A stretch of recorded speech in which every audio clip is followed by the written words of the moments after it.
Hey, Alina, guess what I did last night? What did you do? Well, once my boy was asleep, I cleaned up the kitchen, I did some journaling, I planned out my to-do list for today. And at this point, it was around 10 p.m. and I knew, I've got a whole hour before I need to be in bed. So I did some embroidery, I listened to a podcast. That took me up to 10:45 and then I still had a whole 15 more minutes up my sleeves. So I did some more meme harvesting. I started planning a girls' night out. And then I realised, it's already past 11 p.m. But I really wanted to watch some Portlandia because it's currently on ABC iView. So I did. And next thing I realised, it's already 11:45 and I haven't even had a shower. And this, my friends, is my nightly ritual of bedtime procrastination. Wow. I'm glad we're doing this episode. It's episode 22 of Sister Doctor Squared.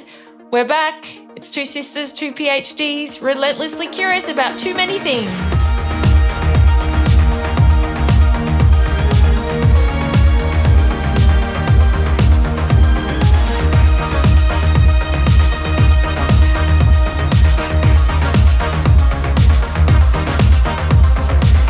Hello, everyone. First of all, we'd like to acknowledge the Turrbal and Jagera people as the traditional owners of the land where we are recording this episode, which is in Meanjin country. We pay our respects to elders past and present and to all Aboriginal and Torres Strait Islander people listening to us now. Well, we're back. We're back for 2023. Hello, everyone. Thrilled to be back. We've been very delayed in getting this episode out. It's all Alina's fault. Alina, would you like to elaborate? Here we go. Yes, it's all my fault. Look, just had a lot going on. Just a lot going on and super busy, a lot of work to do. I injured my back quite badly in February as well, and I've had almost 12 weeks of treatment on that. It's intense. Yes. But it's getting there. It's getting there and I'm feeling good. Yeah, so that's I right. apologise. Yeah. It's all my fault. Janine's been at me almost every single week. Come on, let's get an episode together. So we're here, we're doing it. And it's funny because this morning I'm actually feeling quite unwell. But I'm like, well, I'm not going to be the one to pull out now. Let's do this. Yeah, you're being a good sport. I am. Well, we should mention that we also went along to Tourette's camp for 2023. We did. There's some pickies up on our Insta. It was phenomenally amazing as always. Great to catch up with Seamus there. So good. I've got a few other little updates before we get into the episode. People may remember that in our last episode, which was the Muck Update episode, I shared a survey that I conducted around whether all women like to receive candles as gifts. Alina, do you remember this? Of course. A lot of interaction following that episode on this topic.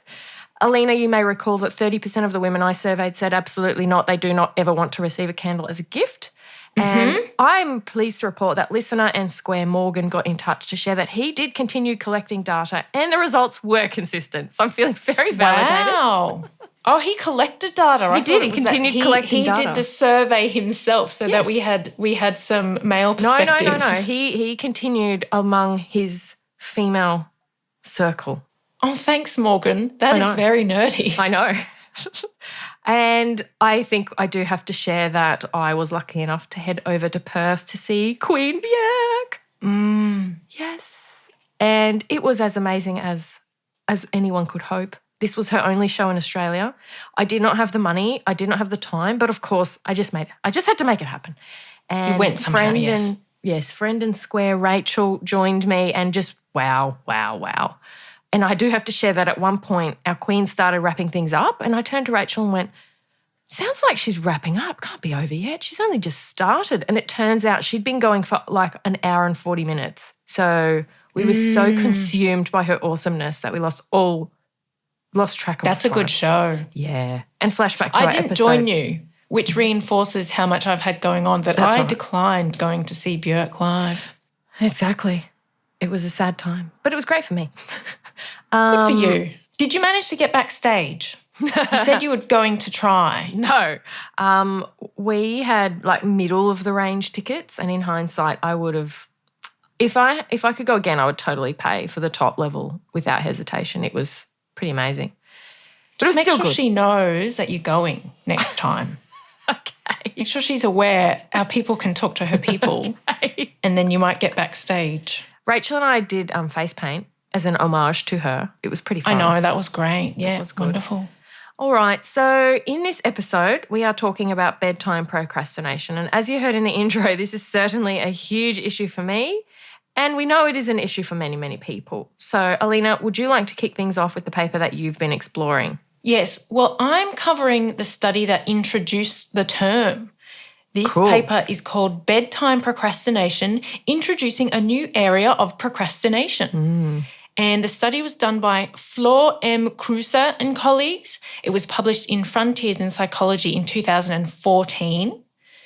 The reason they wanted to look at this topic was because people are quite familiar with the phenomenon of procrastination already. So I'm going to define that as unnecessarily putting things off when you know it's to your detriment, usually to focus on some easier, more enjoyable thing. And they quote in this paper that 10% of adults report chronic procrastination. So I think, Janine, you may have participated in that study. Well, yes, but I just want to point out I don't procrastinate like with work and with study and that sort of thing. It's a nighttime phenomenon for me. So continue. Well, we're going to hear more about this. So we all do it to some extent, right? That's right. And as you're kind of touching on there, we usually talk about procrastination in terms of work and study. So what if procrastination occurs in other areas of life? It's something that's worth understanding, particularly because it can have a negative impact on people's lives. So these authors wanted to look at bedtime procrastination as something that can really impact someone's health and well-being.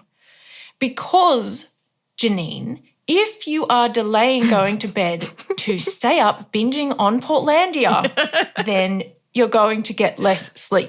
This is true. And it is. And sleep is really important. I'm not going to go into detail there, but we talked about this in episode 20 when we talked about blue light at night. Sleep is really important. Circadian rhythm's really important for our health and well-being. So, bedtime procrastination, is it a thing? And if so, why do we do it? In this study, they surveyed 177 people from the general community to find out. The participants were asked about bedtime procrastination. Now, this was measured on a new set of statements developed for the study. I wanted to have a look at this because it was newly developed and I was curious and I'm a nerd and I wanted to see what they measure, which is things like, often I am still doing other things when it is time to go to bed. Yes. And you answer this on a scale from never to always. Always. I easily get distracted by things when actually I would like to go to bed. Always. And my favourite item, I want to go to bed on time, but I just don't. Always. So there's 9 statements like this in the scale. And I did this scale. I actually scored myself and I scored very mid-range, Janine. So I don't think this is a real issue for me, but I did ask you to complete the scale, Janine. And what was your score? So there's 9 items. It was funny, yes. I got this message from you while I was at work on my lunch break and I was in fits of laughter when I...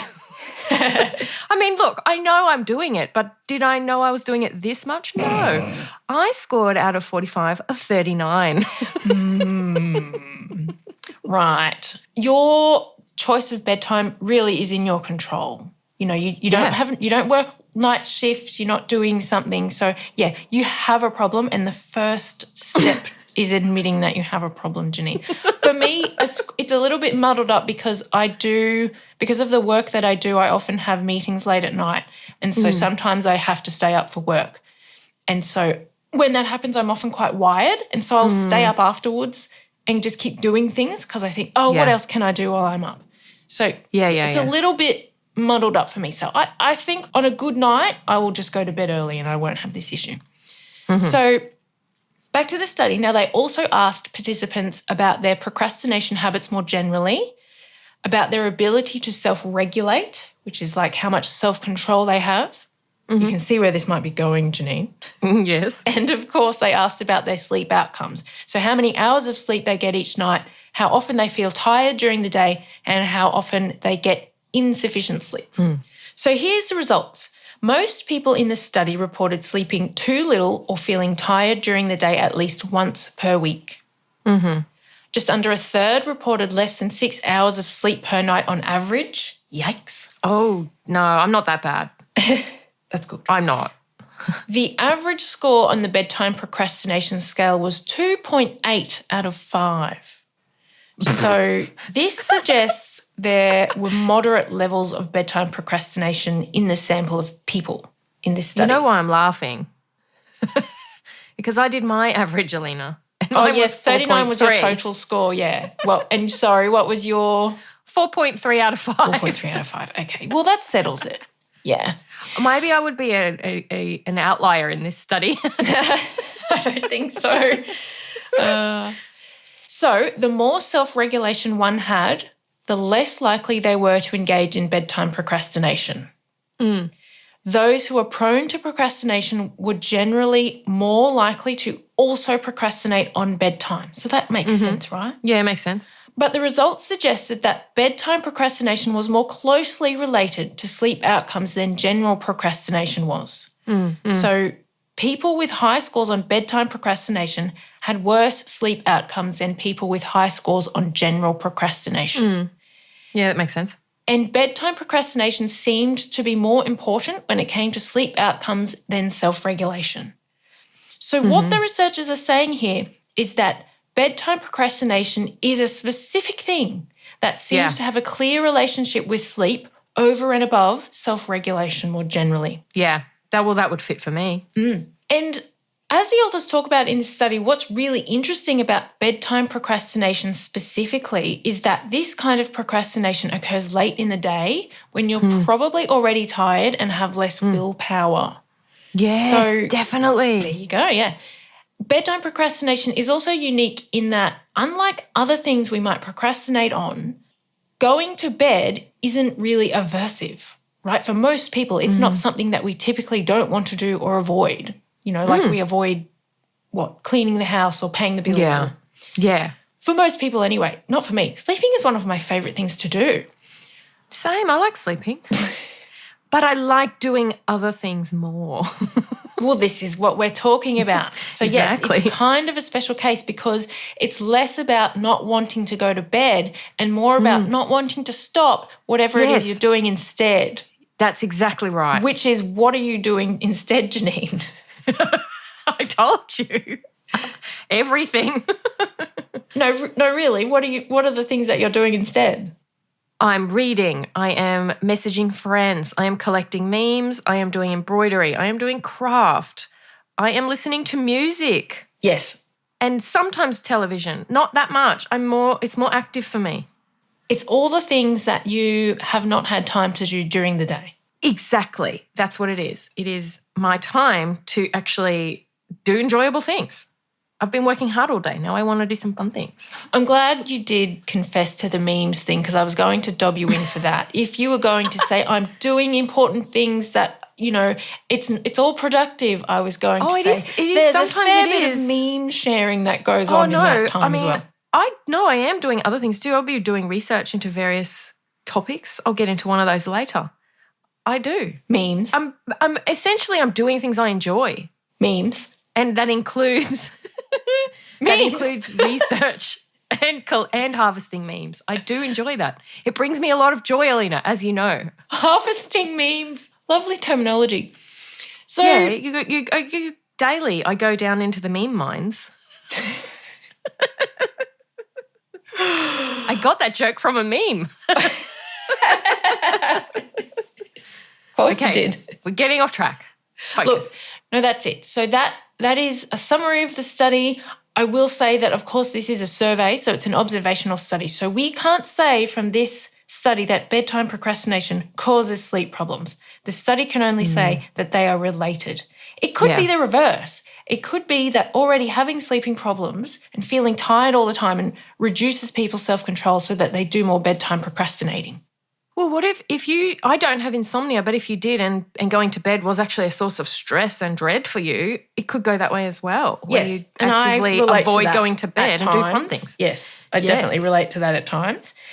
And also there could be some other third variable going on that leads to both sleeping problems and bedtime procrastination. So insomnia could be one of those things. Yes. Right? Yes.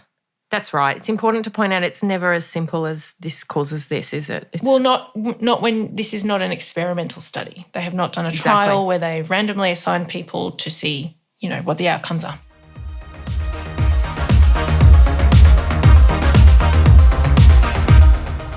Thanks. That was great. I mean, as listeners are probably hearing, I'm finding this topic particularly helpful and enlightening.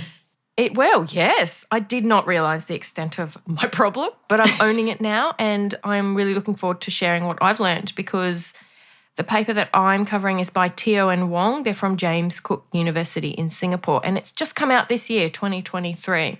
The authors begin the paper by discussing some previous work showing that the likelihood of bedtime procrastination may be linked to lower self-regulation, as you mentioned, Alina, but also boredom. Oh, right. They go on to explain that people that are more likely to feel bored may be more prone to getting distracted and to fidgeting, and they will be more likely to actively look for activities that are stimulating. This will feel more important than going to sleep and or may actively distract them from the impending bedtime. Yes. Yes from me. Mm-hmm. People who feel bored often experience a slowing down of time, which is not enjoyable, and we can refer to our earlier episode around the subjective perception of time. And they may be actively searching for ways to increase the stimulation level. So the question then is, can bedtime procrastination be reduced by dealing with this boredom component? Mindfulness has been shown to help with boredom, specifically by improving the ability to regulate attention. Therefore, the authors are keen to explore whether mindfulness may be linked with bedtime procrastination. Jon Kabat-Zinn, the psychology researcher and mindfulness guru, defines mindfulness as the ability to increase the awareness of the present moment and non-judgmental acceptance of experiences. Mindfulness can teach us to accept the present moment and the experiences and feelings therein, including any so-called negative states like boredom, and it can reduce the need to curb this feeling or experience. Mindfulness helps us gain more control over where we base our attention and brings some space between boredom and any associated negative feelings. The authors were keen to explore whether being more mindful can help people stay engaged with their bedtime routine and avoid distractions. And then, if mindfulness does reduce bedtime procrastination, does it have an impact on overall sleep quality? They had 220 participants in the study, and the authors are exploring whether different aspects or variables are linked to others. So similar to Alina's study. They are looking for relationships between boredom, bedtime procrastination, mindfulness, and sleep quality. Participants did several scales in the month prior to the study, including a mindfulness scale just to assess how mindful they were in general, a boredom proneness scale, a fidgeting scale, a bedtime procrastination scale, and this is the exact scale that Alina outlined from that paper, and a sleep quality index. The authors did confirm that participants with a high proneness to boredom were significantly more likely to engage in bedtime procrastination, and they had poorer sleep quality. High levels of fidgeting were also linked with more bedtime procrastination and poorer sleep quality. And being more mindful was linked to lower levels of boredom, lower levels of fidgeting, and lower likelihood of bedtime procrastination. And finally, being more mindful was significantly associated with better sleep quality. So pretty clear results here. We can conclude that mindfulness does seem to be at least linked to lower levels of boredom, which is in turn linked to less bedtime procrastination, which is then linked to better sleep quality. And importantly, the effect of mindfulness was the same regardless of whether boredom was measured as that boredom proneness or fidgeting behaviour. Right. So what seems to be going on is that being bored is linked to higher levels of inattention with the present moment. Therefore, a higher likelihood of getting distracted and losing track of time or getting engrossed in a new activity and bedtime becoming delayed. And that's yes, yes, and yes from me. Boredom is an emotional feeling which can arrive if we feel that a current moment is unexciting. Many people will be keen to move on to a new activity that is more stimulating. Yes. And it is important to point out that boredom isn't necessarily a bad emotion at all. It can push us into new creative pursuits and into trying new things in general. And that's certainly the case for me. Like, some of my best creative things happen late at night. Some of my best writing happens late at night. So, I don't think it's all bad. I think it's important to be aware of this issue and own it and see what can be done. So what mindfulness helps with in this context of bedtime procrastination is potentially bringing our awareness to the feeling and the experience of being bored, not avoiding this discomfort, not judging the feelings and thoughts that arise. It can help us to make better decisions in that moment, to focus on and accept the thoughts rather than taking action to avoid those potentially bad feelings. It is important to emphasize that this is also a correlational study. It's not a randomized controlled trial where we are testing mindfulness as an intervention. But I think there is certainly some good evidence here that mindfulness interventions are worth pursuing, and I am certainly going to give it a shot. And I'm going to report back. Cool. I'm looking forward to it. It will be really interesting to see. Do you know what you're going to do, Janine, to try this out? I think I'll really start looking into some mindful mantras and affirmations. And yeah, I think I'm going to start there. I found a lot of success with that in other aspects in the past. It's also, the paper that I covered also mentioned one's chronotype as having an impact here potentially, because certainly you're a night owl. So I think it's going to be harder for you to repress your, need for stimulating activities late at night. Whereas for me, I'm a morning person and I'm not interested in staying up late where I don't need to. Definitely, yeah. I think also maybe carving out time in my week, in the day, to do some of these things I enjoy, which I don't do. I focus so much on working.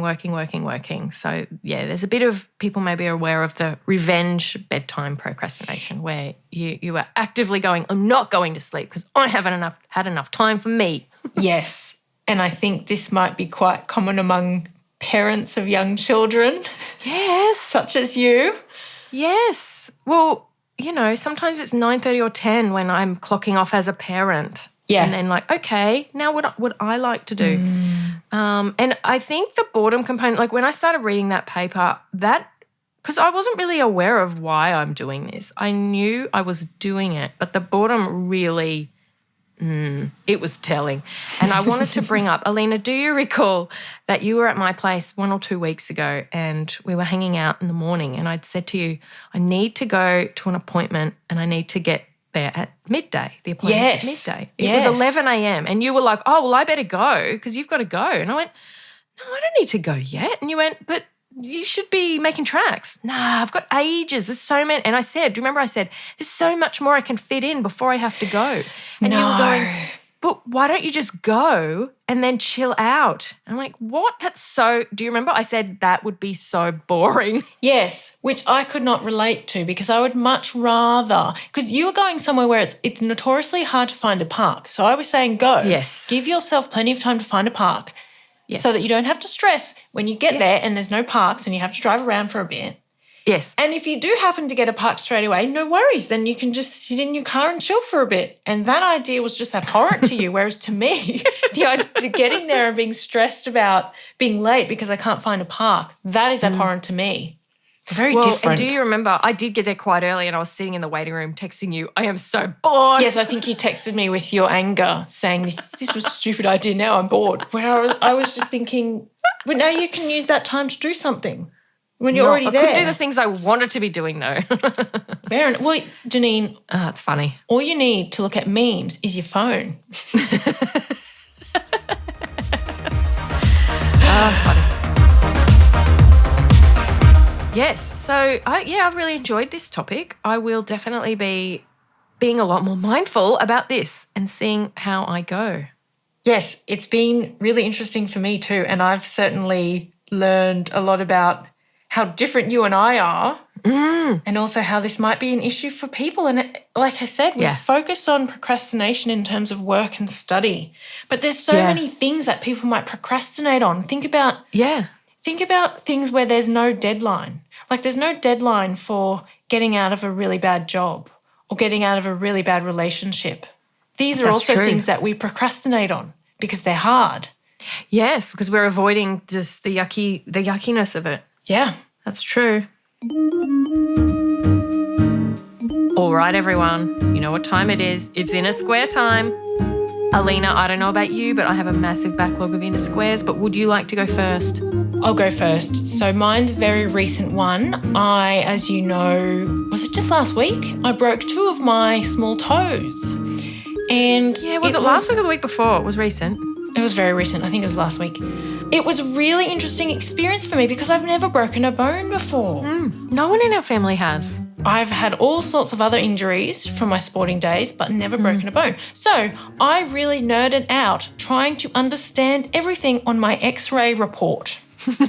Would you like to hear it, Janine? Oh, yeah. Okay, so we've got findings. There is a non-displaced transverse fracture through the proximal metadiaphysis of the second toe proximal phalanx and a suspected similar but slightly less obvious fracture at the same location in the third proximal phalanx. No extension to proximal articular surfaces. No other fracture. No joint subluxation. Thank you for referring, Alina Wojciechik. Now, I kind of get the gist of that, but I didn't want to stop there. I wanted to know everything. So of course we've got a whole lot of words in there that I've never heard of. Metadiaphysis, and I'm not 100% sure that's how you pronounce it. I saw right. some varying versions of how that's pronounced on the internet.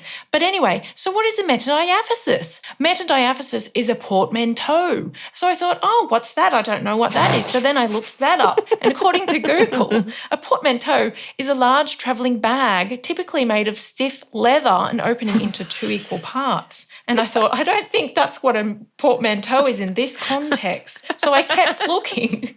And apparently a portmanteau is a word that is a blend of words in which parts of multiple words are combined into a new word. Yes. So, okay, you're familiar with this. Yes, I was. That's why when you started talking about suitcases, I was really confused. So was I. Thought it was. So was I. I guess we do call them a port. I don't think that has to do with morphology. But do you remember when we were young, Mum would call our bags our ports? Oh, she did. Is that where that came from? It must be. Oh, wow. Okay. There you go. I'm getting off track again. Go. Well, they certainly weren't leather. Anyway, so brunch is a portmanteau. Spork, spoon and fork, and craft. You and I love that one. Cry and laugh is a portmanteau. So, okay, there we go. So metadiaphysis is a portmanteau of metaphysis and diaphysis, right? Oh, and it's just describing where it is in the toe, in the bone, the particular point of that bone. So. Right. Well, I know proximal. Yes, proximal, fine. No, proximal as opposed to distal. I had to learn that in anatomy. Exactly. Closer to the body as opposed to further away from the body. Yeah. Transverse, so the crack is across the length of the bone. Yes.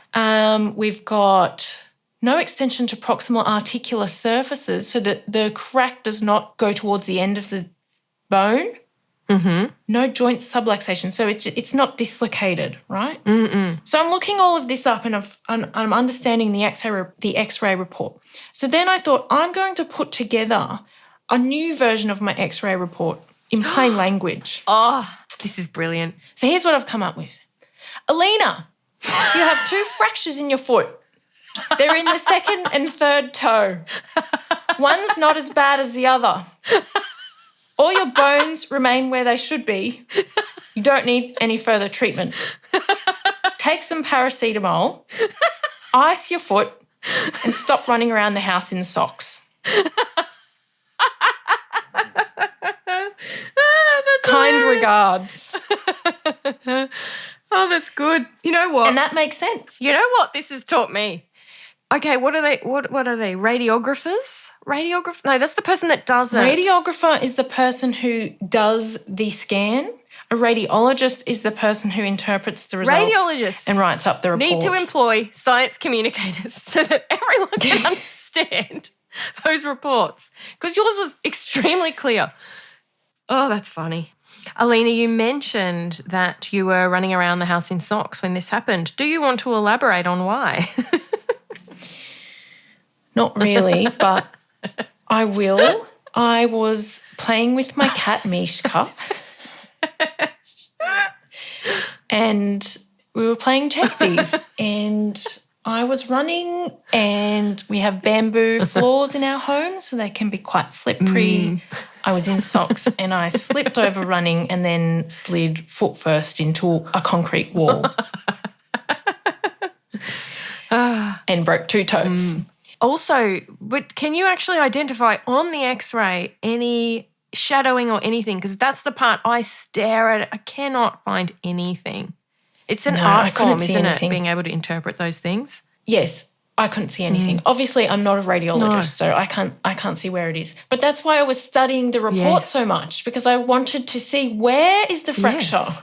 I wanted to understand. You could feel that you had one, but you wanted to know more. I had no idea what was going on. When I went to it was just pain. It was just general pain. The doctor, I said, I think I've hurt my toes. And the doctor said, which toe? And I said, I cannot tell you that. Oh, wow. It's just general pain in this region of the foot. Yeah. And she looked at it and said, I think it's the second and third based on how it's looking.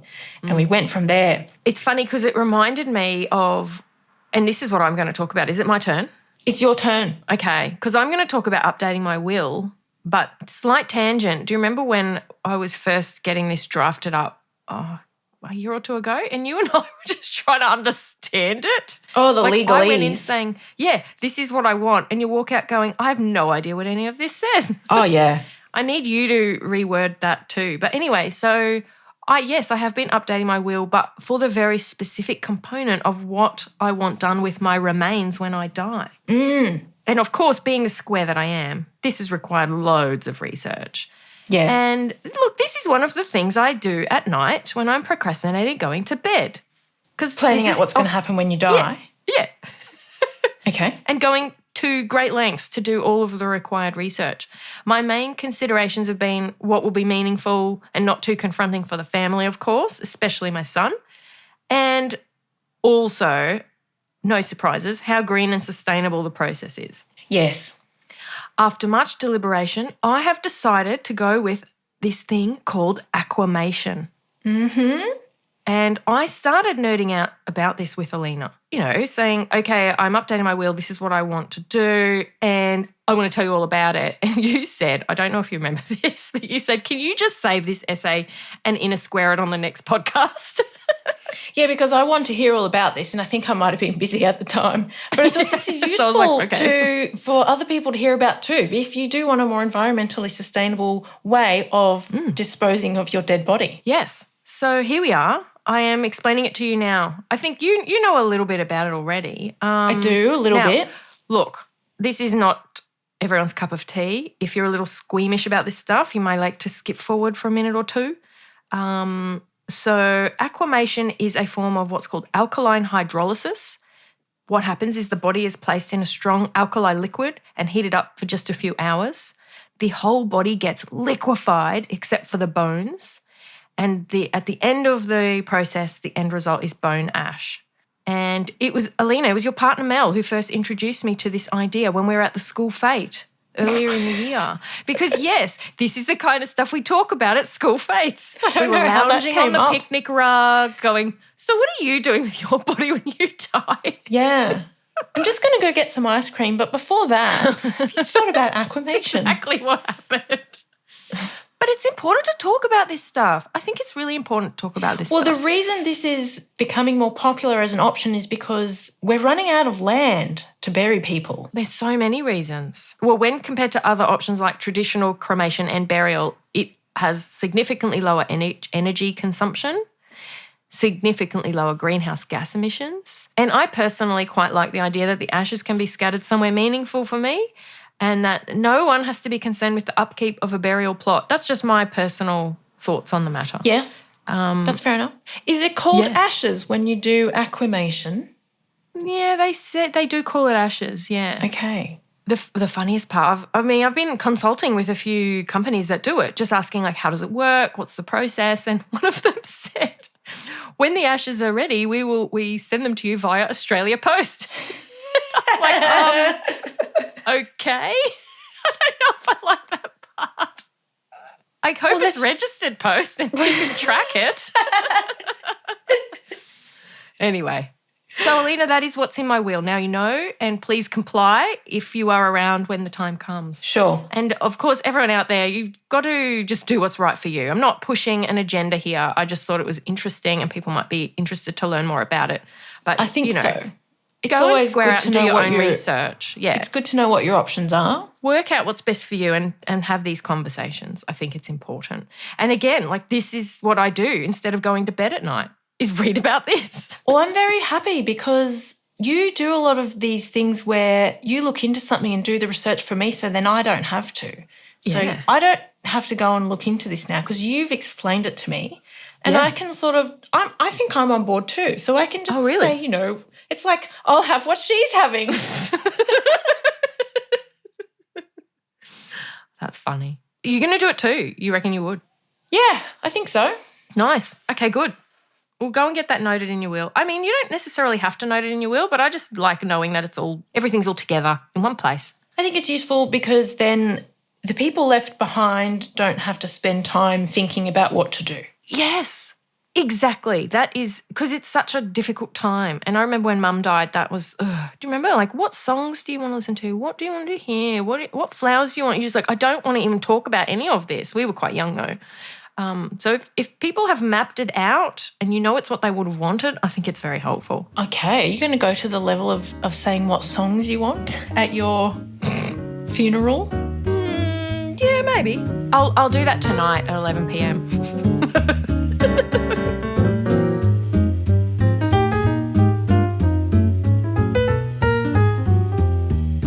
Oh, thanks, Janine. Good episode. Good to be back. And thanks, everyone, for listening. Everything we've talked about, the details are available on our website. Please do follow us on socials, on Twitter, on the Gram and on Facebook. And if you like listening to Sister Doctor Squared, please buy us a coffee on our Ko-fi page. The link to that is on our socials. So, Janine, you're going to go and have a lie down now? Oh, I'm not joking, I've got 25 items on my to-do list today, but I am going to just peel it back. What do I need to do? And then I'm going to go to bed. And then you'll get to most of them at about 10 p.m. tonight. And then I'll start planning my funeral songs later this evening. Sounds good. Okay. All right, have fun with that. Stay square out there. Bye for now.